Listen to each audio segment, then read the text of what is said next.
According to the latest government statistics, there were nearly 8 million cybercrimes carried out last year against UK businesses and organisations, and more than 50% of businesses experienced some form of cyber attack. And the most common form of attack, phishing via email. So what can you do to protect yourself? Because the threats are not going to go away. The threats are not getting any less.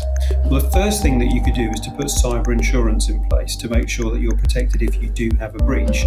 But according to Hiscox, it's getting harder and harder to get cyber insurance. And in fact, last year, 25% of SMEs were turned down for cyber insurance. So what's the best solution?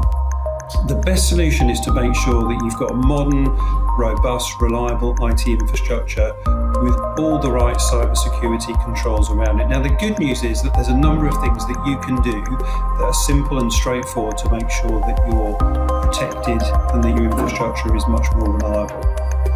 Now, we appreciate that when you're faced with various technical solutions and options for putting protection in place, particularly when it comes to cybersecurity, it can be a little bit daunting. So what we've done at Air IT is we've announced a program called Resilience 24. And this is all about making sure that your business is resilient. It's about making sure that your IT infrastructure is hard to break, not hard to fix.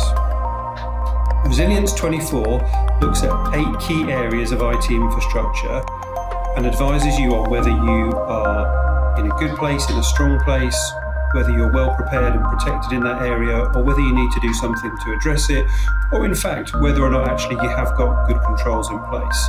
And those 8 areas cover things like email security, they cover the age of your devices and any vulnerabilities there, and they look at things like your backup and recovery, your disaster recovery planning. And when we've done that assessment, we'll be able to give you a really clear view of what you should set as a priority, what you can address simply and easily with little or no investment, and the areas that are going to be a little harder to address and perhaps do need some investment or some long-term planning to address them.